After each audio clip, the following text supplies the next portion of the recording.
참 사랑하는 하나님 감사합니다. 하나님 21년도도 저희 4월달 지나게 하시고 또 5월달에 새로움을 허락해 주시면 정말 감사합니다. 하나님 저희들 5월달 가정의 달이 맞이하여 서로를 돌아보게 해주시고 서로를 아껴줄 수 있는 그런 마음들을 가질 수 있도록 인도해 주옵소서. 오늘 예배도 주님께서 함께해 주 믿사오며 주 예수님의 이름으로 기도드렸습니다. 아멘. 우리 사랑하는 나의 아버지 하나님께 찬양드리겠습니다.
주의 나라 찬양 속에 임하시니 능력에 주께 찬송하네 주께 찬송하네 전능하신 하나님 찬양 전능하신 하나님 찬양 언제나 동일하신 주 전능하신 하나님 찬양 영원히 나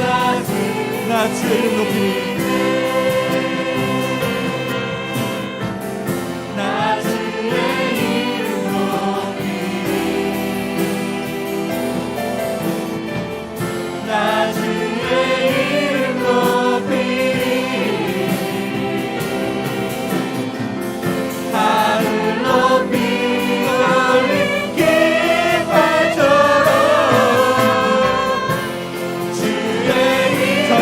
하나님 찬양 전능하신 하나님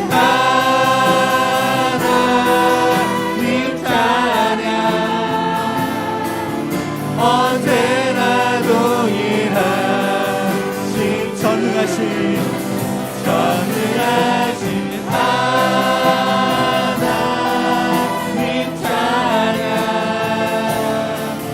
영원히 전능하신 하나님 찬양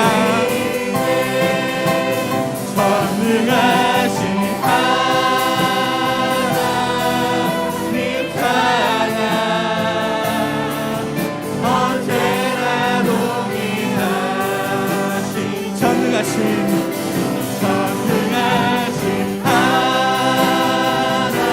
언제나 동일하신 전능하신 하나님 찬양 영원히 전능하신 하나님 찬양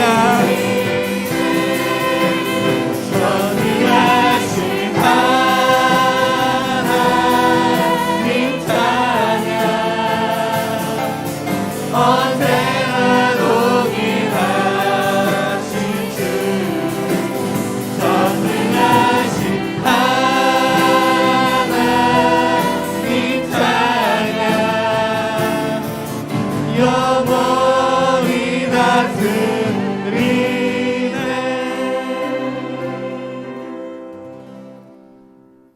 아멘. 우리 아주머니 옛날 찬양 드리겠습니다.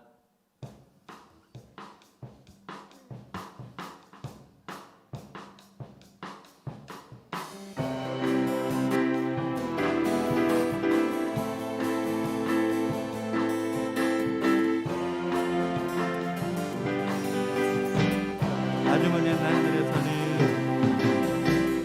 아주 먼 옛날 하늘에서는 당신을 향한 계획이 있었죠. 하나님께서 바라보시며 좋았더라고 말씀하셨네. 이 세상 그 무엇보다 귀하게 나의 손으로 창조하여노라.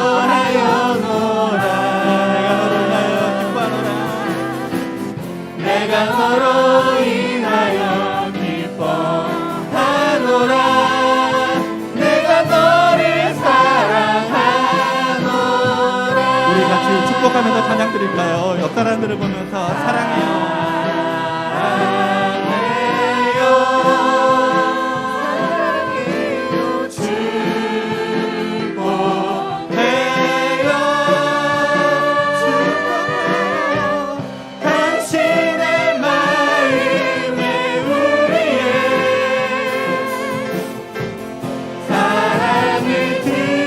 아주 먼 옛날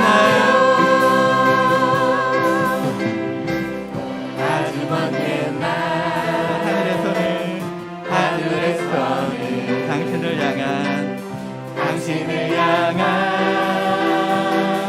계획이 있었죠. 하나님께서 바라보시며 좋았더라고 말씀하셨네. 이 세상 그 무엇보다 귀하게 나의 손으로 창조하였노라. 내가 너로 인하여 기뻐하노라. 내가 너로 인하여 기뻐하노라. 내가 너를 사랑하노라. 우리 서로를 축복하면서 사랑해요. 사랑해요. 축복해요.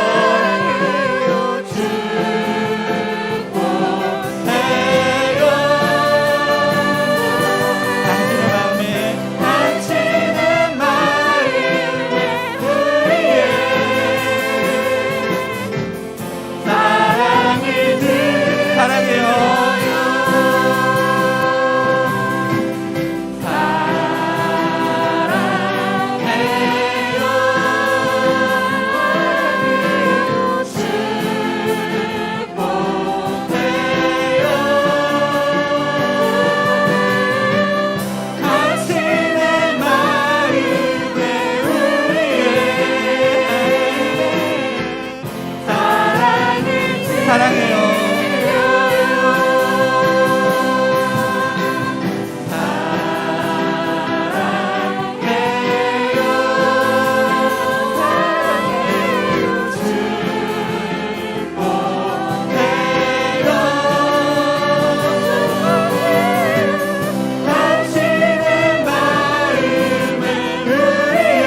너는 당장 넘어졌거든.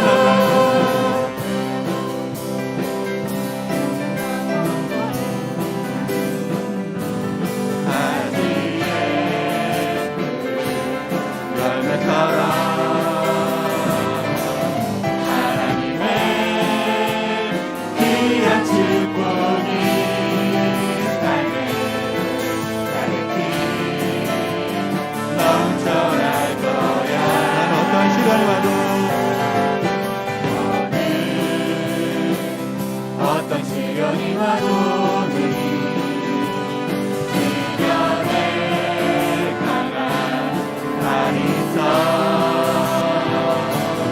전능하신 하나님께서 너와 언제나 함께 하시니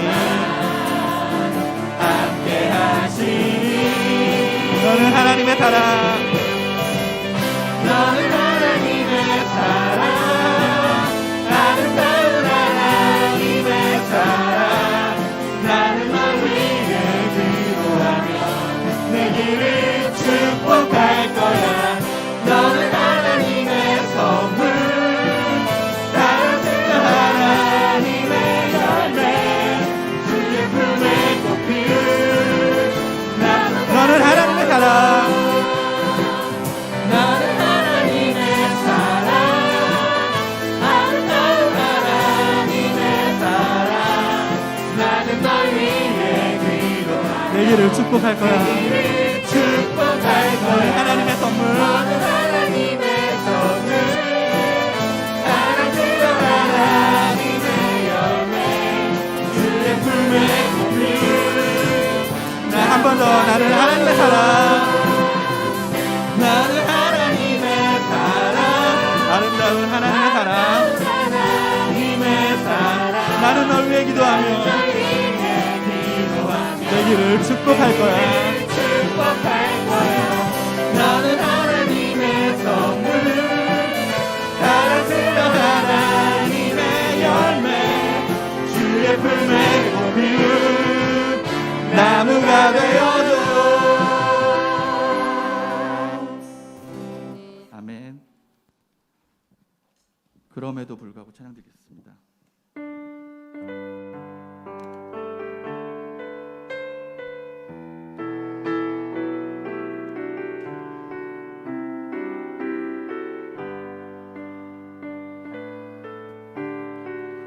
마음속에 어려움이 있을 때,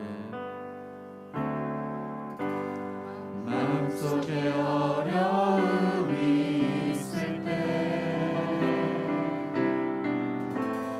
마음속에 어려움이 있을 때,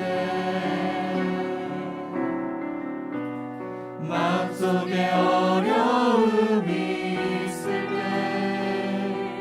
주님 내게 먼저 오사 내 마음을 만지고 주님 앞에 나올 수 없을 때,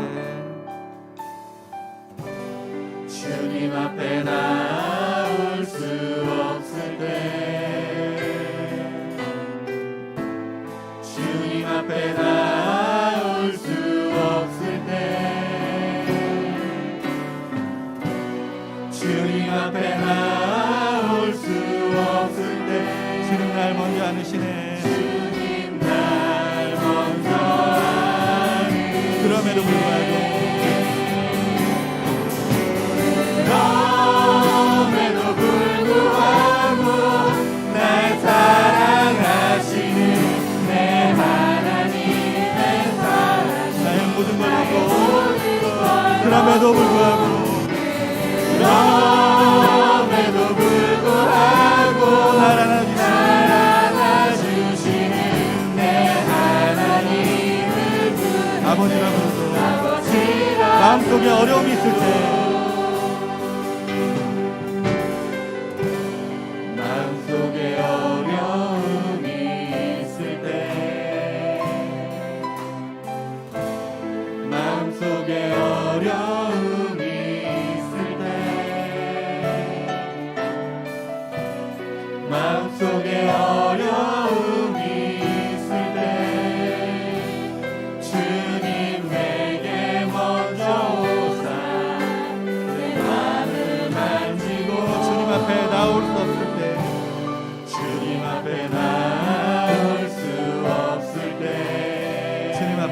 수 없을 때 주님 앞에 나올 수 없을 때 주님 앞에 나올 수 없을 때 주님 날 먼저 안으시네. 그럼에도 불구하고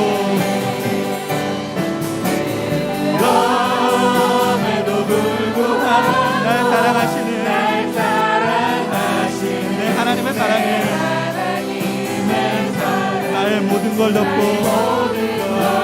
그럼에도 불구하고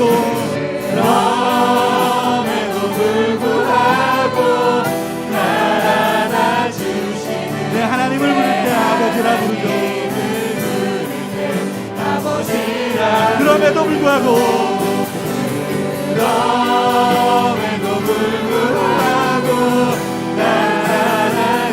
내 하나님의 사랑에 나의 모든 걸 덮고 그럼에도 불구하고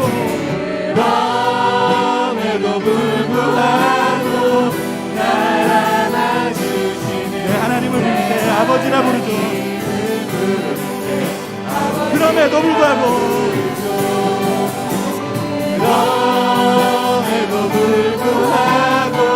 날 사랑하신 내 하나님의 사랑에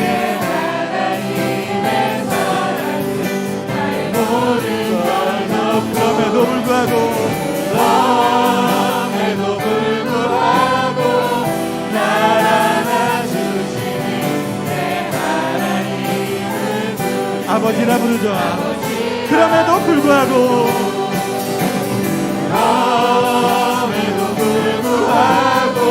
날 사랑하시는 내 하나님의 사랑에 나의 모든 걸 덮고 그럼에도 불구하고 날 안아주시는 내 하나님을 부르네. 주 사랑 거친 풍랑에도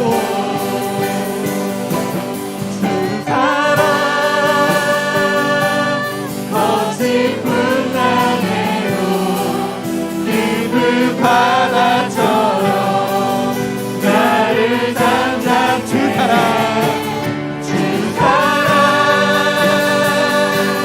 내 영혼의 반석 그 사랑이 주 사랑 거친 풍랑에도 주 사랑 거친 풍랑에도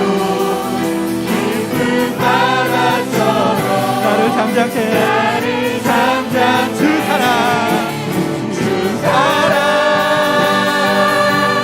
내 영혼의 반석 주 사랑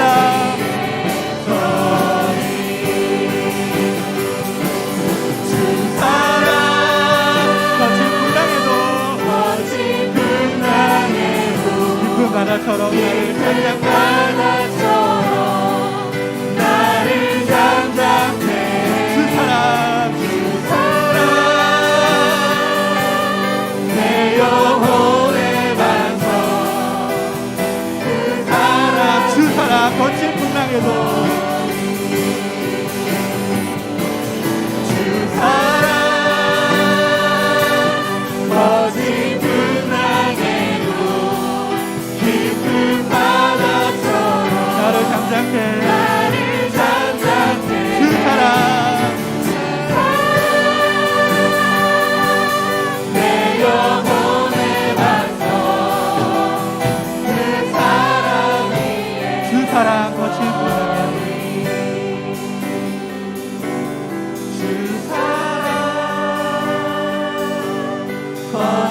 풍랑에도 깊은 바다처럼 나를 잠잠케 주 사랑 내 영혼의 반석 주 사랑 주 사랑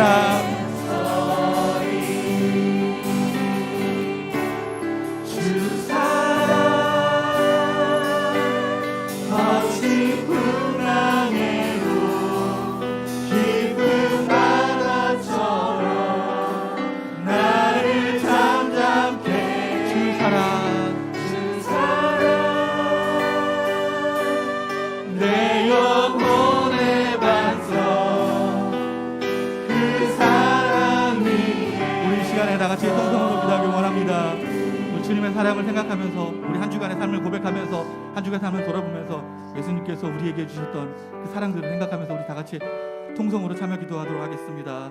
참 주신 하나님 감사합니다. 감사합니다.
나를 깊은 어둠 속에 홀로 두시는지 어두운 밤은 왜 그리 길었는지 나를 고독하게 나를 낮아지게 세상 어디도 기댈 곳이 없게 하셨네.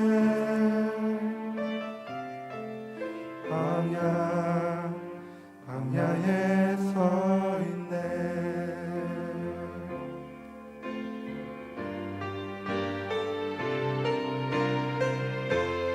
주님만 내 도움이 되시고 주님만 내 빛이 되시는 주님만 내 친구 되시는 광야 주님 손 놓고는 단 하루도 살 수 없는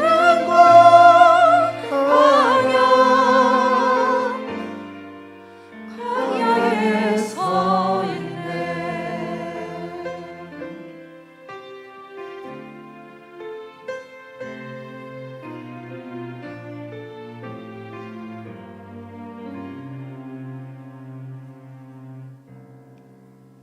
왜 나를 깊은 어둠 속에 홀로 두시는지 어두운 밤은 왜 그리 길었는지 나를 고독하게 나를 낮아지게 세상 어디도 기댈 곳이 없게 하셨네.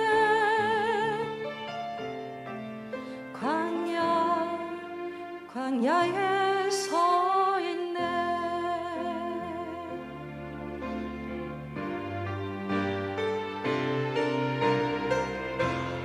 주님만 내 도움이 되시고 주님만 내 빛이 되시는 주님만 내 친구 되시는 광야 주님 손 놓고는 단 하루도 살 수 없는 광야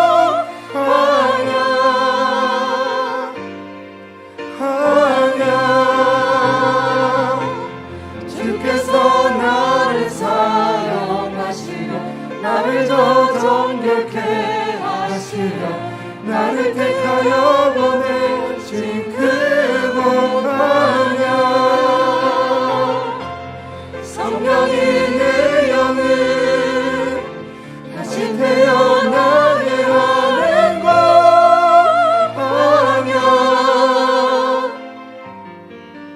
광야에 서 있네.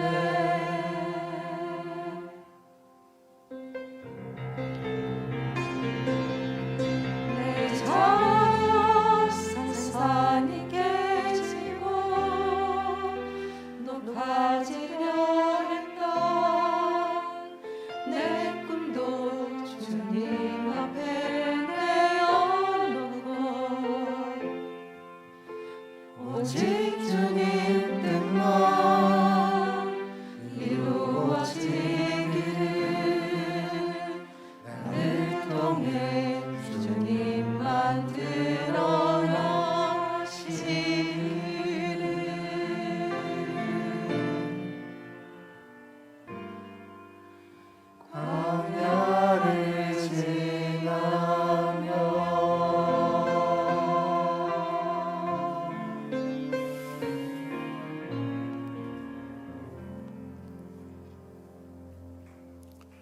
아멘.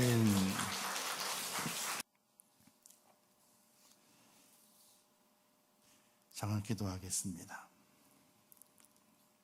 하나님 아버지, 은혜와 사랑을 참으로 감사합니다. 코로나19로 인한 어려운 때를 지나갑니다. 5월은 가정의 달이고 오늘은 어린이 주일인데 평상시 같으면 어린아이들 찬양도 하고 우리 성도들 앞에 제동을 부리면서 하나님을 함께 찬양하고 은혜를 나누는 시간이 있어야 됨에도 불구하고 그렇지 못함을 하나님께 너무나 죄송스럽게 생각합니다. 하나님아, 어서 빨리 코로나 사태가 안정되게 하시고 또 모든 이들이 백신을 다 맞아서 코로나19로 인한 염려와 근심이 사라지는 그 날이 속히 올 수 있도록 은혜를 허락해 주시기를 원합니다. 아버지, 특별히 바라고 아끼는 우리의 가정들 한 가정 한 가정 다 지켜주시고 정말 힘들고 어려운 때를 지나갑니다. 이름 말할 수 없는 고통 속에 살아갑니다. 그러나 하나님을 의지하고 하나님께서 좋은 날을 보게 하실 것을 확신하면서 기도하며 끝까지 견디게 하시고 훗날 우리의 어려움과 고난들이 믿음의 추억이 될 수 있도록 은혜를 허락해 주시기를 원합니다. 날마다 승리하게 하시고 일터와 가정에 복을 주시고 하나님 은혜 가운데 늘 승리할 수 있도록 역사하여 주시옵소서.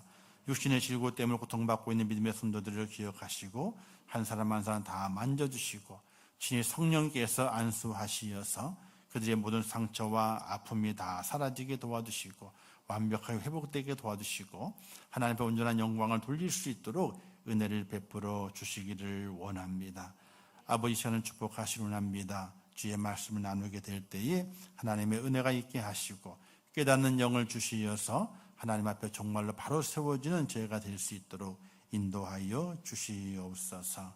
예수님의 이름으로 기도하옵나이다. 아멘. 할렐루야. 오늘도 주님과 함께 동행하시고 또 참 예배자의 모습으로 주 앞에 세워지는 귀한 여러분 되시기를 주님의 이름으로 축원합니다. 오늘 함께 나눌 말씀의 제목은 어린이 주일이기도 하고 그리고 가정의 달을 시작하면서 신앙을 가르치라, 이런 제목으로 함께 말씀을 나누려고 합니다. 이 가르치라고 하는 것은 비단 오늘 본문에서는 자녀에게 가르쳐라 이렇게 말씀이 되어 있지만은 자녀에게뿐만 아니라 성도가 성도에게도 가르침을 줄 수 있고 또 교훈을 받을 수가 있게 됩니다. 그 모든 것들을 가르쳐서 신앙을 가르쳐라, 이런 의미로 마음에 새겼으면 좋겠습니다. 현대인들에게 요즘은 흔한 질병이 된 것이 있습니다. 뭐냐면 디스크라고 하는 겁니다. 디스크. 네 발로 걷는 짐승에게는요 디스크가 없답니다. 네 발로 걷는 짐승은. 사람은 두 발로 걷는 직립보행이거든요.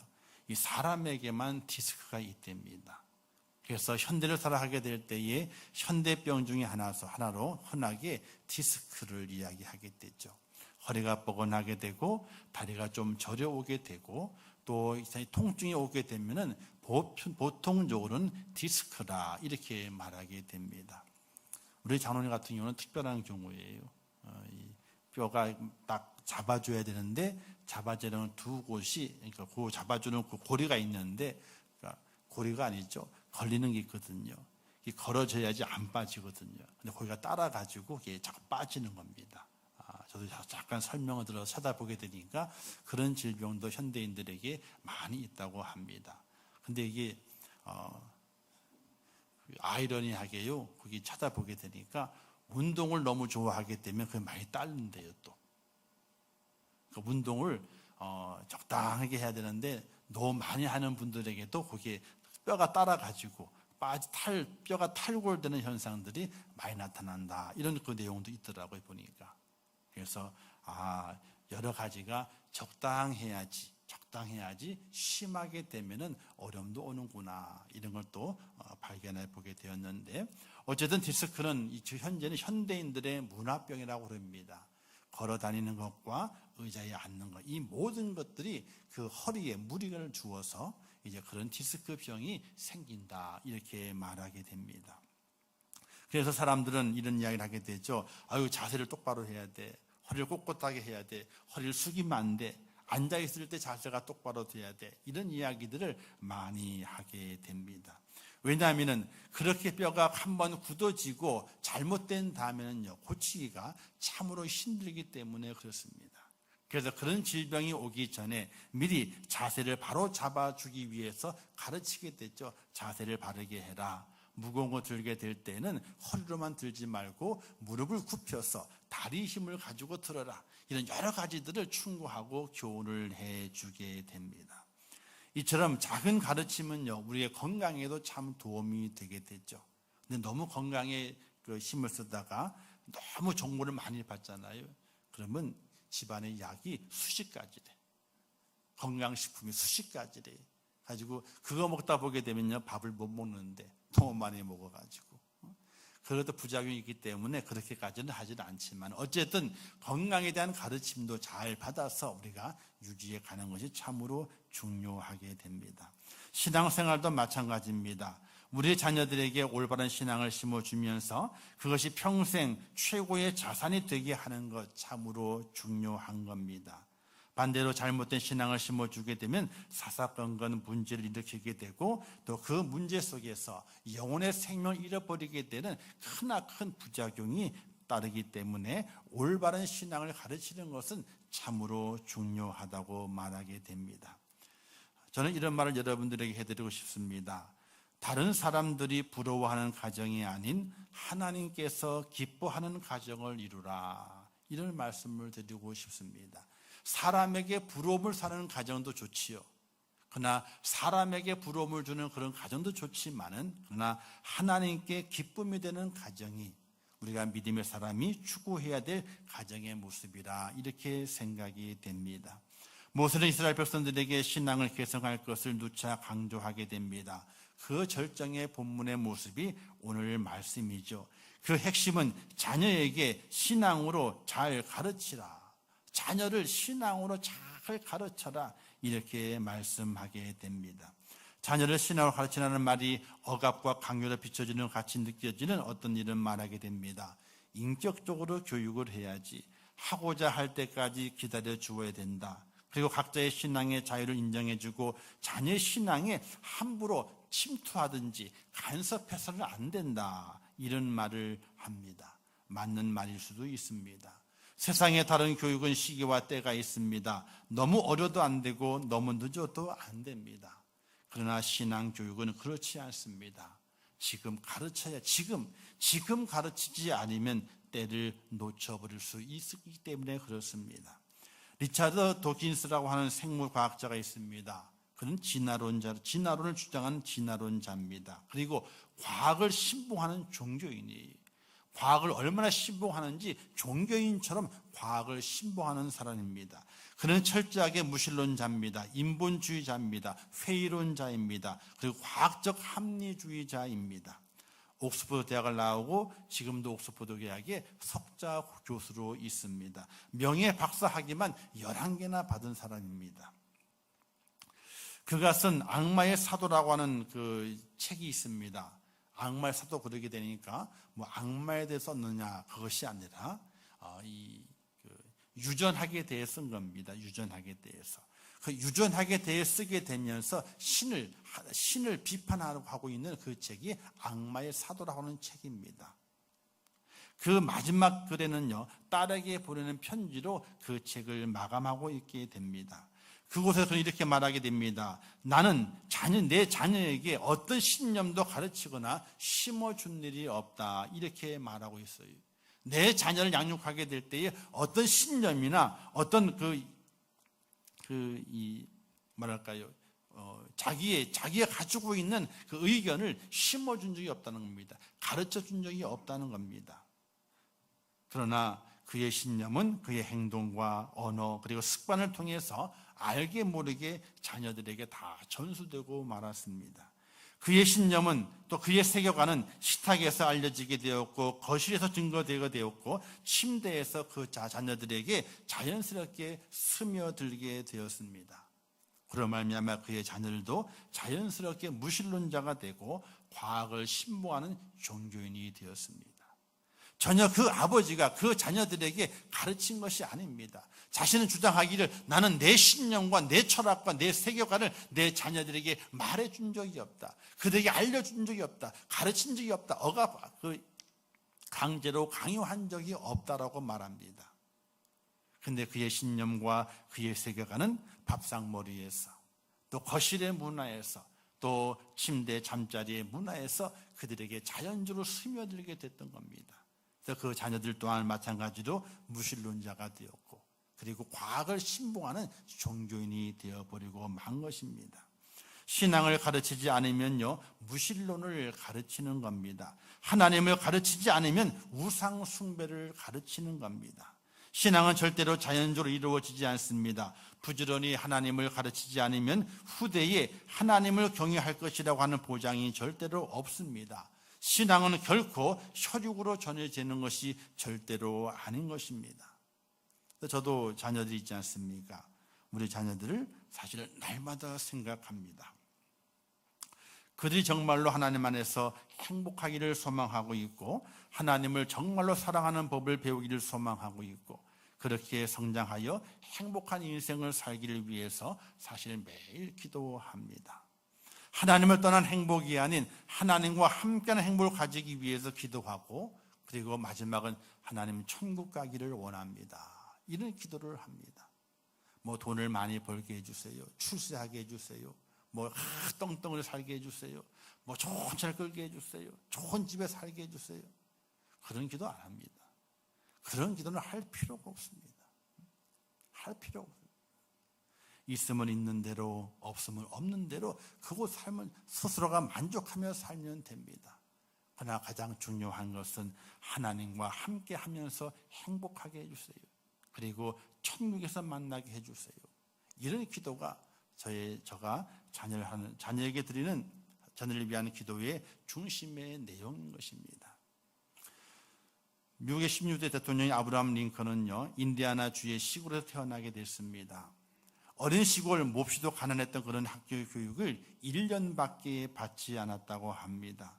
청년이 되기까지 농사일과 상점 점원을 일하면서 어머니로부터 글과 성경을 배우는 것이 학문의 다입니다. 링컨은 어머니의 가르침 가운데 자랐습니다. 어머니의 지식과 성품과 신앙과 사랑이 어린 시절 그가 받았던 최대의 교육이었습니다. 그러나 불행하게도 링컨이 11세가 되던 해에 그렇게 그 자신에게 많이 가르쳐 주었던 그 어머니가 11살 때에 그 어머니가 세상을 떠나고 말았습니다.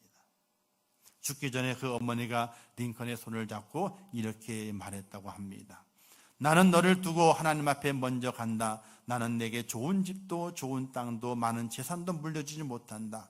그러나 나는 내게 이 성경책 한 권을 유일한 유산으로 주고 간다.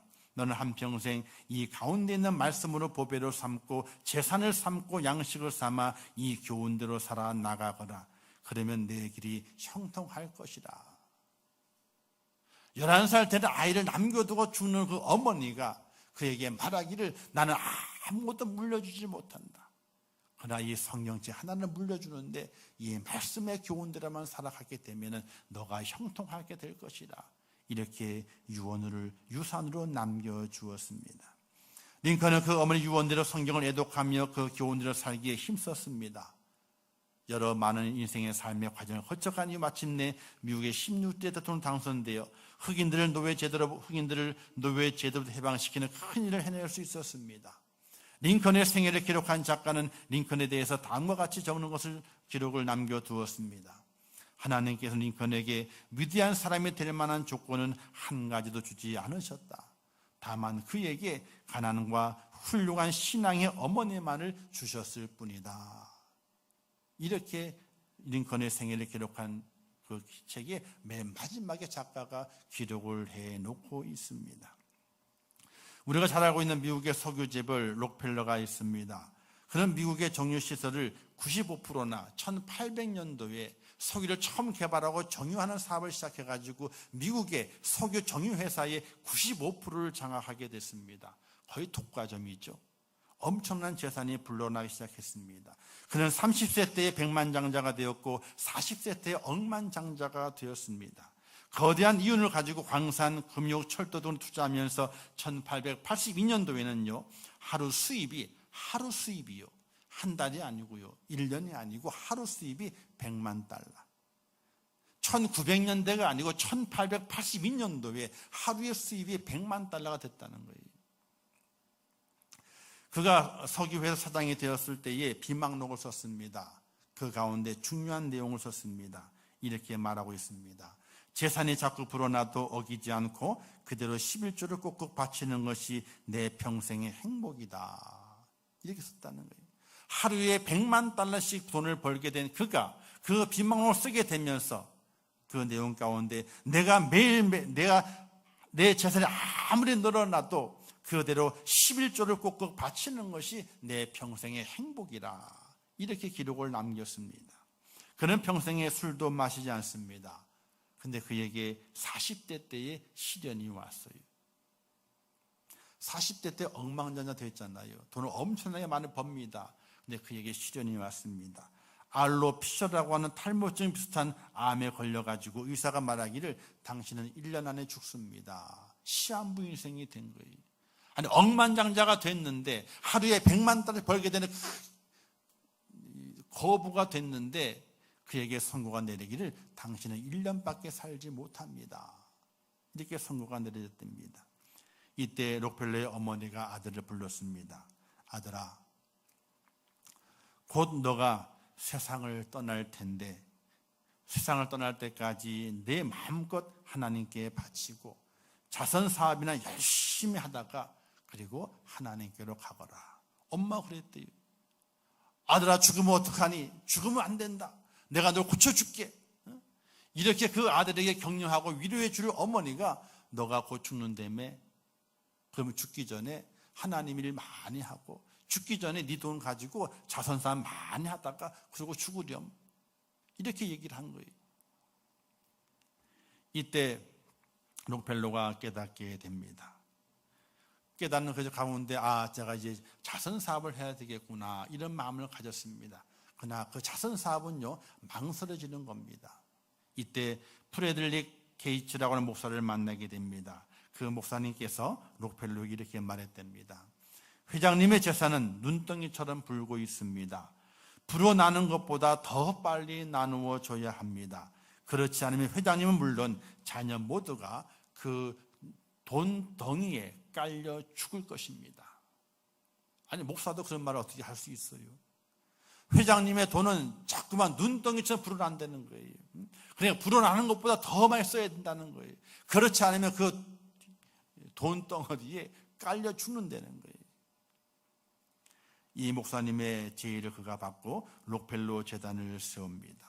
그 재단을 통해서 병원을 세우고 학교를 세우고 교회와 의학 연구소들을 설립해 나가게 됩니다. 록펠러는 자신의 어머니를 기념해서 리버사이드 교회를 건축하게 됐죠. 그 후에는 6천만 달러를 기부해서 시카고 대학을 세웠습니다. 그 후에도 3억 5천만 달러를 시카고 대학에 기부해가지고 시카고 대학을 굴지의 대학으로 만들게 됩니다.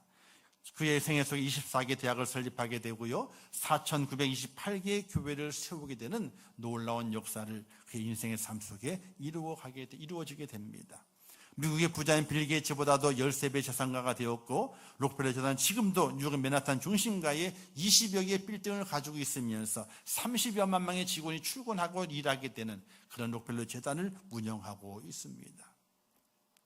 그는 그의 생애에서 이런 말도 했답니다. 절약이야말로 계획적인 삶의 필수 요소라 이런 얘기도 했답니다. 신앙적인 얘기는 아니지만 일반적인 얘기지만 미국의 록펠러는 76세 때에 그의 아내를 먼저 하늘로 보내게 됩니다. 그리고 그 아내를 기념해서 시카고 대학 내에 시카고 교회를 건축을 하여 봉헌하게 됩니다. 교회 헌당식을 마치고 나오는 록펠러에게 기자가 묻습니다. 회장님, 당신의 성공 비결이 무엇입니까? 라고 묻습니다. 이때 록펠러 대답이 이랬습니다. 어머니 엘리자의 신앙 유산입니다. 이렇게 말했어요.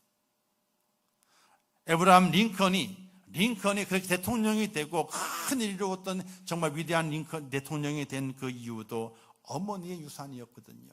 성경 한 권을 물려주었던 어머니의 그 유산, 가난과 어머니, 그게 유산이었습니다. 록펠러도 자신이 부자가 되고 회장이 돼가지고 큰 일을 감당했는데 이것 또한 그가 말하기를 내게는 어머니 엘리자, 그분의 신앙 유산이 내게 있습니다. 그것 때문입니다. 이렇게 고백했던 것이. 록펠러의 어머니는 그의 아들에게 이 10가지 유언을 남기고 돌아가셨다고 합니다. 첫 번째는 하나님을 친아버지 이상으로 섬겨라. 목사님을 하나님 다음으로 섬겨라. 주일 예배는 본 교회에서 드려라. 11조는 하나님의 것임으로 먼저 구별한 후 나머지를 사용하여라. 아무도 원수로 만들지 말라. 아침에 목표를 세우고 기도하라. 잠자리에 들기 전에 하루를 반성하고 기도하라. 아침에는 꼭 하나님 말씀을 읽어라. 남을 도울 수 있으면 힘껏 도우라. 예배 시간에 항상 앞에 앉으라. 이 10가지를 록펠러에게 유언으로 남겼다는 것입니다. 성경은 왜 신앙을 가르치라고 하나요? 하나님의 마음은 그의 백성들이 잘 되기를 원하시기 때문에 그렇습니다. 오늘 본문 말씀에 기록되어 있죠. 곧 너와 내 아들과 내 손자로 장구하기 위해, 그리고 젖과 꿀이 흐르는 땅에서 너희 수요가 심히 번성하리라, 이렇게 말씀하시면서 잘 되라고 신앙 교육을 가르치라고 말씀하게 됩니다. 우리 부모된 자들의 소원이 무엇입니까? 우리의 자녀들이 잘 되는 것이 우리의 소원입니다. 부모보다도 아비보다도 아들이, 딸이 잘 되기를 원하는 것이 부모의 마음인 것입니다. 그 소원을 하나님께서 이루어 주시겠다고 말씀하시고 있습니다. 그래서 신앙을 잘 가르치라, 이렇게 말하고 됩니다. 그러면 신앙을 가르침의 핵심은 무엇이겠는가를 생각해 보아야 됩니다. 신앙의 핵심 무엇인가? 바로 살아계신 하나님. 하나님은 살아계시다.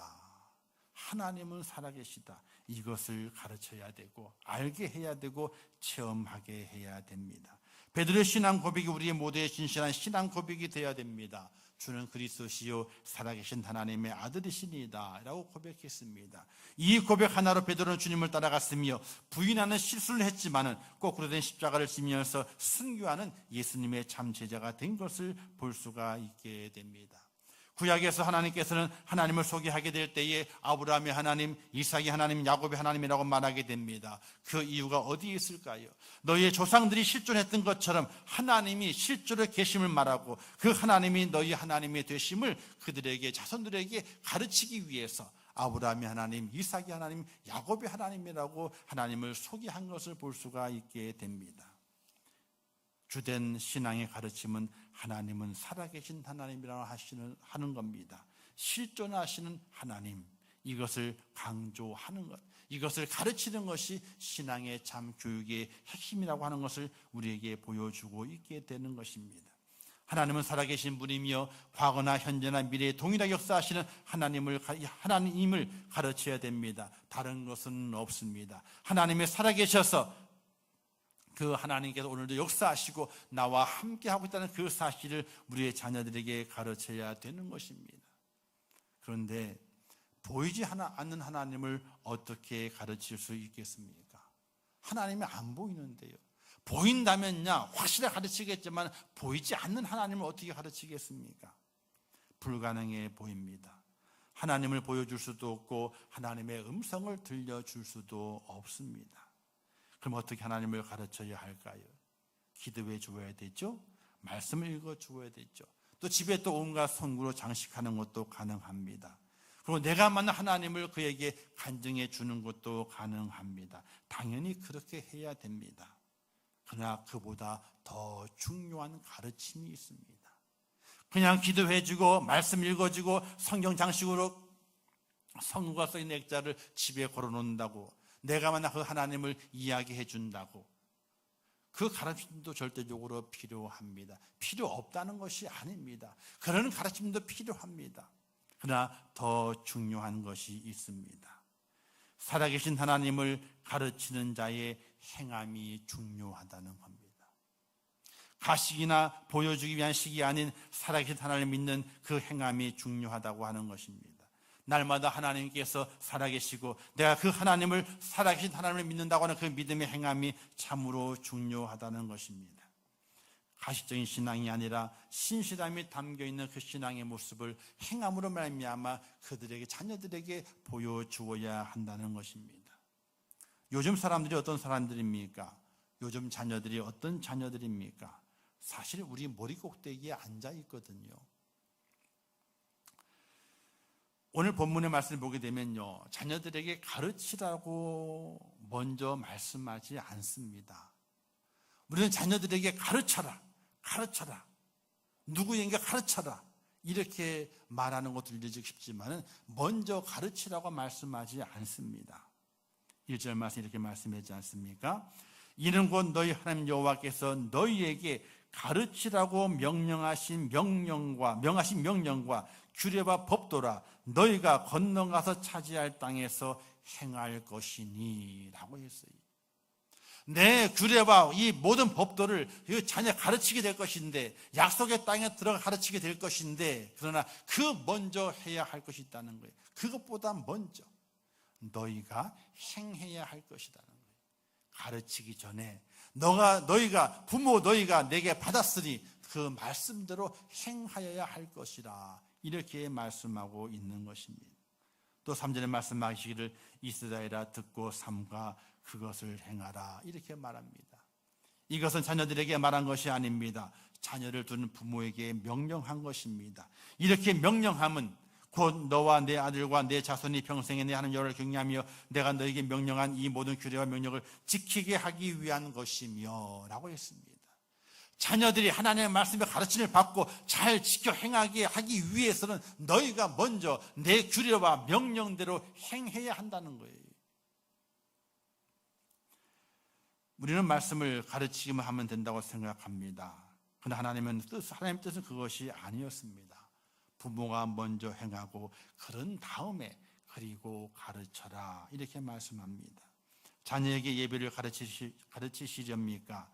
그러면 참 예배자의 본을 부모가 먼저 보여야 됩니다. 하나님을 두려워하는 경외함을 가진 예배자가 되어야 됩니다. 우리는요, 회사 사장님은 두려워요, 무섭고, 또 돈은요 무서워요. 그런데 하나님은 안 무서워요. 아파 죽어도 어떻게 해요? 회사 가요, 안 가요? 아픔만 끌고 갑니다. 누가 무서워서? 일단은 회장님이 무서워요, 사장님이 무서워서. 또 뭐가 무서워요? 돈을 못 벌잖아요. 돈 벌기 위해 돈이 무서운 거예요. 아픔을 끌고 갑니다. 죽어도 갑니다. 어쨌든 가서 아픈 걸 확인받은 다음에 조퇴를 하든지 어쨌든지 간에 그렇게 합니다. 그러나 하나님은 안 무서워요. 혹시 우리가 그렇게 살지는 않는지. 우리 신앙이 놓치는 것이 있습니다. 하나님을 믿고 하나님을 예배하고 하나님을 의지한다고 하지만 신앙의 중심에는 하나님이 안 계십니다. 아니, 계시더라도 살아계신 하나님이 아닌 죽은 하나님을 붙들고 있는 교회가 많습니다. 죽은 하나님 예배하니 가르침을 받지 않고요, 우리의 신앙생활을 우습게 생각하는 겁니다. 제가 말씀을 드렸죠. 몇 번 말씀드렸으니까. 우리 집사람에 관한 이야기입니다. 가족 이야기를 하게 되니까 언짢을 수 있겠지만 들으셔야 돼요.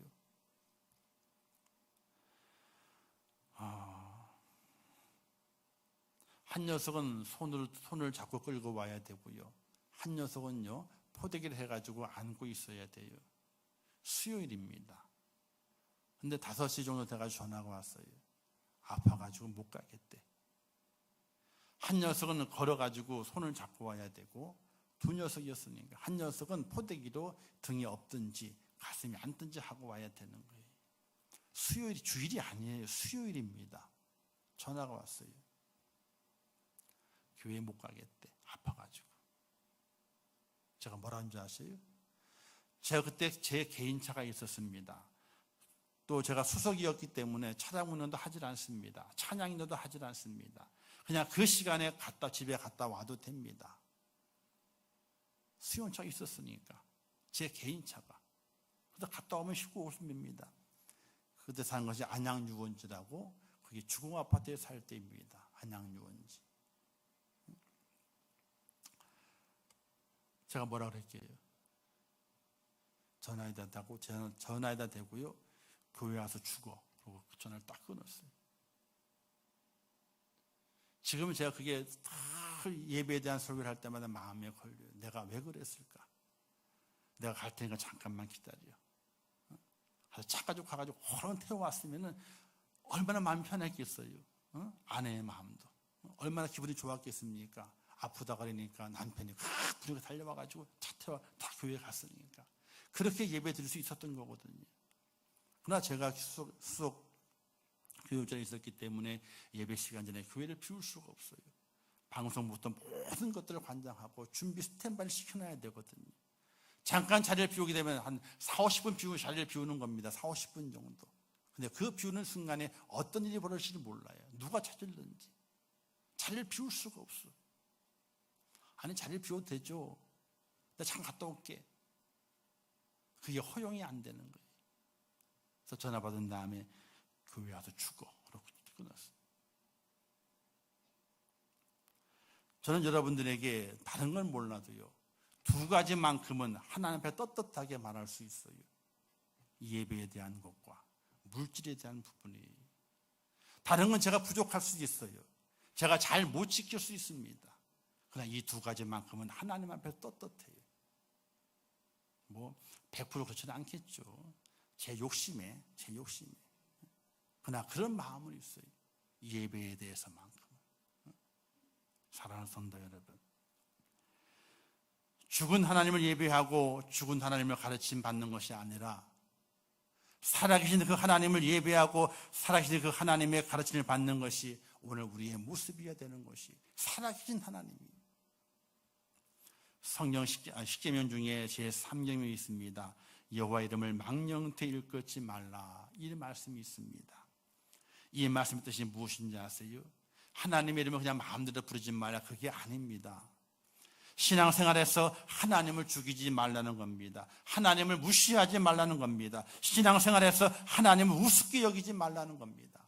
이게 바로 여호와 이름을 망령되이 일컫지 말라라, 그 말씀의 뜻인 것입니다. 오늘 우리는 얼마나 많이 하나님의 이름을 망령되이 일컬며 살아가고 있습니까? 너무나 많거든요. 알게 모르게 너무나 많이 있어요. 저에게도 어떤 그런 순간들이 있습니다. 그럴 때 제가 저 스스로를 바라보며 너무나 슬프고 아파요. 성도들을 바라보게 될 때도 그런 모습이 눈에 비칠 때가 있습니다. 그러면 너무나 마음이 아파요. 삼계명을 어기고 있는데 저들이 모르고 있구나. 요즘 어린 자녀들은 아직 판단을 잘 못하지만요, 다 큰 자녀들은 판단을 잘 하게 되죠. 내 부모님의 신앙이 참 신앙인가 그렇지 않은가 잘 알고 있습니다. 그들의 본문을 알고 있습니다. 육신의 부모의 모습으로는 부족함이 없습니다. 그러나 영적 부모의 모습으로는 부족함이 너무나 많이 보일 때가 있습니다. 먹여주고 입혀주고 교육시켜주고 돌봐주는 것은 100점 부모 같지만은 영적으로는 100점이 아니다, 이렇게 생각하는 부모가 너무나 많이 있거든요. 청소년 상담의 내용을 보게 되면 이런 내용들이 있습니다. 교회 열심히 다니는 친구들에게 하나님의 살아계신가를 믿느냐라고 물어보게 되니까 절반 가까이가 안 믿는답니다. 왜 안 믿냐 그랬더니 내 부모를 보니까 못 믿겠다는 거예요. 하나님을 살아계시느냐? 아니요, 모르겠어요. 안 믿어져요. 왜 안 믿어지느냐? 나보다 먼저 믿는 부모님을 바라보게 되니까 하나님을 살아계시는 것을 못 믿겠다는 거예요. 그러면 왜 교회 잘 나가니? 부모님의 강요와 주변의 눈 때문에요. 이렇게 얘기를 한다는 겁니다. 이것이 우리 부모님들이 잘 믿어야 하는 이유입니다. 이것이 우리가 가르치는 자들이 잘 믿어야 하는 이유가 거기에 있는 것입니다. 다른 이가 내 자녀의 신앙길을 가로막고 있는 것이 아니라 부모인 내가 가로막고 있다는 것을 우리는 깨달아갈 수 있어야 됩니다. 내가 하나님의 살아계심을 행함으로 보여주지 못하기 때문에 바른 믿음의 모습으로 가르침을 줄 수 없다는 사실입니다. 사랑하는 성도 여러분, 믿음으로 의에 이른다는 말은 참으로 우리가 잘 사용을 하고 있습니다. 믿음으로 의에 이릅니다. 믿음으로 구원을 받습니다. 틀린 말이 아닙니다. 그러나 그 말에는요, 능력이 없습니다. 야고보서 이렇게 말하지 않습니까? 행함이 없는 믿음은 죽은 믿음이라 나는 행함으로 내 믿음을 내게 보이리라. 이렇게 야고보 사도가 분명히 말하고 있습니다. 저는 부모된 성도들에게 이렇게 묻습니다. 여러분의 자녀들에게 들려줄 신앙의 이야기가 무엇이 있는가를 묻고 싶습니다. 귀에 못이 박히도록 해줄 능력의 말이 있는지, 그들에게 능력으로 전해줄 행함의 그 모습이 있는지, 아니면은 신앙 교육이 그냥 그 자녀들에게 잔소리만으로 들려지게 되는 것을 끝나버리고 마는지 한번 우리는 깊이 있게 생각을 해봐야 됩니다. 내가 거듭나지 않으면 다른 일을 거듭나게 할 수 없습니다. 내가 행하지 않으면 행하라고 할 수 없는 것입니다. 예수님께서 마지막 유월절을 베푸시면서 제자들의 발을 씻기십니다. 그리고 이렇게 말합니다. 내가 스승이 되어 제자들의 발을 씻겼으니 너희도 이와 같이 하라. 이렇게 말씀하시게 됩니다. 내가 이렇게 행했으니 너도 행하라 말씀하게 됩니다. 가르침이 먼저 아닙니다. 가르치는 자가 자의 행함이 먼저입니다. 그 행함으로 가르치게 될 때에 그 가르침은 능력이 있어서 그 자녀를 변화시키고 그 사람을 변화시키는 놀라운 능력의 모습으로 역사하게 되는 것입니다. 행함이 없으면 능력이 안 생깁니다. 행함이 없으면 가르침은 잔소리로 끝나게 됩니다. 오늘 말씀 우리가 잘 기억하면서 다 큰 자녀도 있죠? 연세가 드신 분들이니까 자녀 다 장성했을 겁니다. 손자, 손녀들 있을 것입니다. 그들에게 어떻게 내가 신앙의 어머니의 모습으로, 신앙의 할머니, 할아버지의 모습으로 그들에게 가르칠까를 생각해 보시기 바랍니다. 바로 행함이 먼저입니다. 하나님의 말씀과 귀를 잘 행하지 않으면 우리의 가르침은 잔소리밖에 되질 않습니다. 한 귀로 듣고 한 귀로 흘려버리게 됩니다. 그러나 내 행함으로 가르치게 되면 그 가르침은 그에게 영생을 주게 되고 그의 삶에 형통함을 주게 되고 하나님의 복을 받게 하는 축복의 통로가 된다는 사실을 믿을 수 있기를 주님의 이름으로 부탁을 드립니다. 그래야 행하십시오. 가르치는 자가 되기 위해서는 행하십시오. 행함 이후에 그 가르침은 사람을 변화시키는 능력이 되고 또 그로 말미암아 형통일을 걷게 하는 축복의 메시지가 될 수 있다는 것을 꼭 기억하시면서 예배를 행하십시오. 기도를 행하십시오. 헌신과 수고와 봉사를 행하십시오. 그러면 그걸 통해서 우리의 자녀들이 잘 배우게 될 것입니다. 그리고 하나님의 살아계심을 발견하게 될 것이고 그 살아계신 그 하나님을 이제는 부모님의 하나님이 아니라 나의 하나님으로 받아들이는 믿음의 사람으로 성숙하게 될 것입니다. 이 말씀을 꼭 기억하시면서 신앙을 잘 가르치는 믿음의 축복자 되시기를 주님의 이름으로 축원합니다. 기도하겠습니다. 좋으신 아버지 하나님 은혜를 감사합니다. 오늘도 귀한 말씀 주셨습니다. 잘 깨닫게 하옵소서. 가르치려 들지 말게 하시고 먼저 하나님의 말씀과 규례를 행하는 자가 되게 하시옵소서. 나의 행함으로 가르쳐서 우리의 자녀들, 우리의 주변에 있는 사람들을 바른 길로 인도하고 형통길로 인도하는 축복자가 될 수 있도록 은혜를 베풀어 주시옵소서. 예수님의 이름으로 기도하옵나이다. 아멘. 지금은 길이요 진리요 생명 되시며 우리의 원한 구세주가 되시는 예수 그리스도의 은혜와 하나님 아버지의 극진하신 사랑하심과 성령님의 감화 감동하시고 위로하시며 축복하신 은혜가 오늘 가정의 달 첫 번째 주일을 맞이하여 어린이 주일로 지키며 이제 영적 부모가 되어 그들을 가르치게 될 때에 내가 먼저 행하고 행함으로 가르침을 주어서 우리 자녀들에게 형통한 길을 열어주기를 원하는 우리 임천교회 모든 순도들 머리 위에와 그들의 가정과 일터와 생업과 자녀들과 미래의 모든 소원들 위에 이 나라 이 민족 위에 이제부터 영원토록 함께 있을지어다. 아멘.